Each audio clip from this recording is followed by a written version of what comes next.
तत्वों के स्वरूप और भेद का प्रकरण चल रहा है। इसमें अभी तक अपन ने आश्रव, बंध और संबर तत्व का स्वरूप और भेद देखे। अब यहाँ पर उसी प्रकार से निर्जरा के भी भेद और स्वरूप बताया जा रहा है। देखते हैं। जह कालीन तवीण य भुत्तरसम कम पुग्गलम जीर्ण भावेण सड़दि ड़ेया तत्सडडम चेदि ऋज्जरा दुविहा। जह कालीन तवीण य भुत्तरसम कम पुग्गलम जीर्ण भावेण सड़दि ड़ेया तत्सडडम चेदिरिज्जरा दुविहा।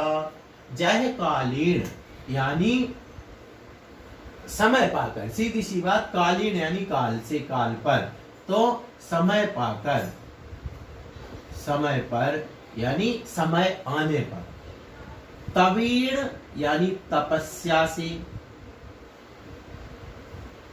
भुत्त रसम यानी रस यानी होता है फल, तो जिसका फल भोग लिया गया है, भुत्त यानी भोग लिया, तो जिसका फल भोग लिया गया, ऐसा कम पुद्गलम, पुद्गल कर्म, पुद्गल कर्म, जीर्ण यानी जिस, भावीण भाव से, सड़दी यानी झड़ जाता है, नष्ट हो जाता है, झड़ जाता है, नष्ट हो जाता है,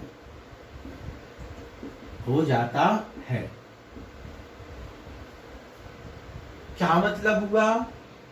समय पाकर के, पहली बात तो समय आने पर, जब उसका कर्म का जो पुद्गल कर्म पर वो बंधा था, वह पुद्गल कर्म समय आने पर, या तवीण तपस्या से, जिसका पुद्गल कर्म, पुद्गल कर्म का रसभुत्तम, रसमभुत्तम फल भोग लिया गया है, जीर्ण जीर्ण जिस भावीण भाव से, तो जिस भाव से या तो कर्म के, पुद्गल कर्म के समय आने पर यानी स्थिति पूरी होने पर, अथवा तप के द्वारा उस पुद्गल कर्म का भुत्त रसम फल भोग लिया गया है, ऋया वह भाव निर्जरा, वह क्या हो गई?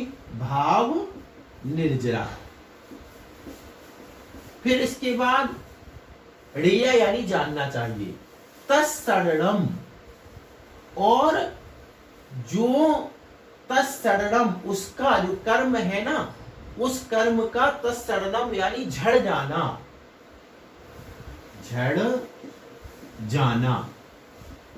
चा इदी, चा यानी और, इदी माने इस प्रकार, ऋज्जरा यानी निर्जरा, दुविहा दो प्रकार की है, दो प्रकार की है। तो निर्जरा दो प्रकार की है। कौन कौन से?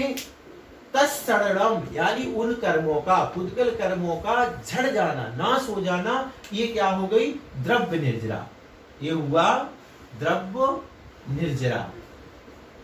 और जीर्ण भावीण, जिस भाव से, आत्मा के जिस भाव से, जह कालीन समय पाकर, या तवीण तपस्या से, कम पुद्गलम पुद्गल कर्म का भुत्त रसम फल भोगा जाता है, वह भाव निर्जरा है।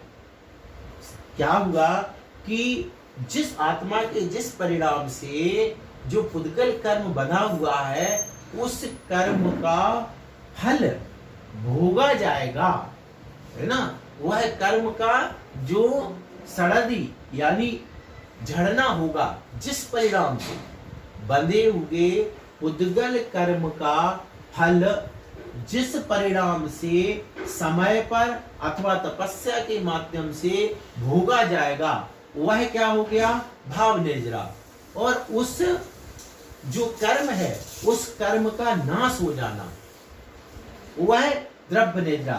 तो जिस परिणाम से कर्म झड़ते हैं, जिस परिणाम से आत्मा के जीर्ण भावेण, आत्मा के जिन भावों से कम पुग्गलम उद्गल कर्म का फल भोगा जाता है, यानी वह झड़ता है कर्म। वह कैसे कैसे झड़ता है? एक तो समय पाकर और एक तबेड़ यानी तपस्या आदि के माध्यम से। तो वह भाव निजरा है, और जब वह कर्म झड़ जाता है, नाश हो जाता है, इसका नाम द्रव्य निजरा है। चेदी ऋजरा दुबिहा, इस प्रकार से निजरा दो प्रकार की होती है।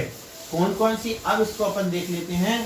भाव निजरा और द्रव्य निजरा। तो भाव निजरा में क्या होगा? सीधी सी बात है, निजरा के भाव होना, सीधी सी बात। और द्रव्य निजरा यानी निर्जरा कर्मों का झड़ जाना। पहले निर्जरा क्या होती है?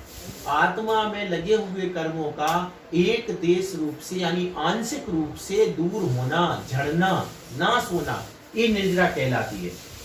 फिर उसके बाद निर्जरा दो प्रकार की, भाव निर्जरा, द्रव्य निर्जरा। तो जिन परिणामों से या तो समय पर यानी उस कर्म की स्थिति आगे पूरी हो गई तो उस समय, अथवा तपस्या के माध्यम से स्थिति के पहले ही झड़ाया जाता है, कर्म को नाश किया जाता है, जिस भाव से, वह भाव निजरा है।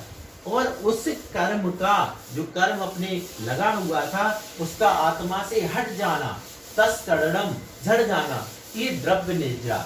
इस प्रकार से निजरा दो प्रकार की है। मतलब क्या हुआ? मतलब ये है कि एक जैसे अपन को कर्म बंधे हुए हैं। अब ये कर्म की अपन ने पिछले ही गाथा में देख लिया, बंध वाली में, कि 4 प्रकार का उसकी एक स्थिति होती है, कर्म की स्थिति। एक कर्म जैसे मान के चलो, एक कर्म बना और अपन के लिए मान के 20 साल का बना था, इसकी स्थिति 20 साल थी। अब ये कर्म 20 साल पूरे हुए, 20 साल यहाँ पूर्ण हुए। अब ये कर्म क्या हो जाएगा? ये अपने आप नष्ट, खत्म। तो ये कर्म का नाश तो हुआ है, झड़ा है कर्म, तो ये भी निर्जरा है। दूसरी तरीके से मान के लो 20 साल का कर्म बना था और हमने क्या कर लिया कि 10 साल, अभी 10 साल ही हुए हैं और हम मुनि बन गए, तपस्या करने लगे। तो तपस्या से जो 20 साल का कर्म बना था उसको हमने 20 साल के पहले ही झड़ा दिया, तपस्या के माध्यम से पहले ही झड़ा दिया। यह क्या है? यह दूसरी निर्जरा है। ये समय पाकर हो गई, जयकालीन, और ये तबेड़, तब के माध्यम से स्थिति पूरी नहीं हुई कर्म की, उसके पहले ही कर्म को झड़ा दिया। इसको कैसे समझे? तो अपने यहाँ इसको आम के उदाहरण के माध्यम से समझाया जाता है। पहली सबके होए नहीं कछु, सरे काम तेरा, दूजे करे जो उद्यम करके मिटे जगत फेरा, और दूजी पाल विषे माली। तो इस प्रकार का उदाहरण दिया जाता है कि जैसे एक आम है, यह आम एक तो पूरा समय पाकर के, यानी ये डाल पे लगा हुआ है और डाल पे लगा लगा अपने आप पके, जब उसका समय आए तब पके। लेकिन अपन ये भी देखते हैं कि कच्चा आम लिया और इसको पाल में, यानी कि जो भी है अपन लोगों ने किसी में रख करके पहले ही पका लिया। तो पहले पका लिया, ये क्या हो गया? ये हो गया कि इसको कहते हैं तपस्या के माध्यम से, अभी उसका समय नहीं था, उसके पहले ही उस कर्म को झड़ा दिया। जैसे आम को अभी वह पकने का समय नहीं था, लेकिन कच्ची आम को पाल के माध्यम से विशेष हीट दे करके उसको पहले पका लिया गया है। स्थिति पर नहीं पका है, वो पहले पका लिया गया।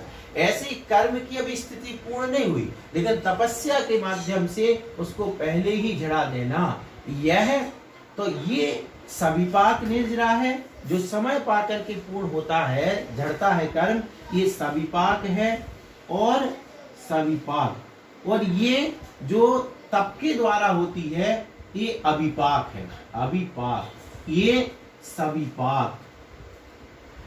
ऐसे तो सविपाक निर्जरा, अविपाक निर्जरा, ये दो भेद हो जाएंगे, है ना। और द्रव्य निर्जरा, भाव निर्जरा, मुख्य रूप से गाथा में तो अपन को द्रव्य निर्जरा और भाव निर्जरा ये दो भेद बताए गए हैं। लेकिन ये भी समझने की बात है कि जयकालीन का मतलब सविपाक निर्जरा, जो समय पर कर्म का झड़ना हुआ है, और अभिपाक नेजरा तप के माध्यम से, अभी कर्म की स्थिति पूरी नहीं हुई, उसके पहले ही जड़ा गया। ये बहुत महत्वपूर्ण है। देखो कि जब कोई ये सोचता है कि जो भगवान ने देखी, जो जो देखी वीतराग ने, सो होसी वीरारे, अनहोनी का भूना होसी काहे हो तदी। जो जब होना है जब होगा, केवल भगवान ने जो देखा है तब होगा, नहीं। ये गाथा देखो कितनी बड़ी बात है। ये कह रही है तबीर, यहाँ एक तो जयकालीन कर्म जितना बना था उतने समय पे छूटना, और हमारे पुरुषार्थ में इतनी शक्ति है कि तपस्या पूर्वक कर्म बना था 100 साल का, और हम उसको अभी नाश कर सकते हैं। तो ये पुरुषार्थ के ऊपर है। तो इससे अपन को ये पता चलता है कि सब कुछ ऐसा नहीं है कि फिक्स हो, वो फिक्स होना उसकी एक दूसरी दृष्टि है, वो भावनात्मक होती है। लेकिन सैद्धांतिक दृष्टि ये होती है कि कर्म को हम पहले भी नाश कर सकते हैं। इस प्रकार से जो समय पा करके अथवा तप के माध्यम से कर्म के फल का भोगना है, जिस परिणाम के माध्यम से, वह परिणाम क्या है? भाव नेजरा है। और उस जो कर्म बना था उस कर्म का झड़ जाना, निकल जाना आंशिक रूप से, यह द्रव्य नेजरा है। इस प्रकार से इसे समझना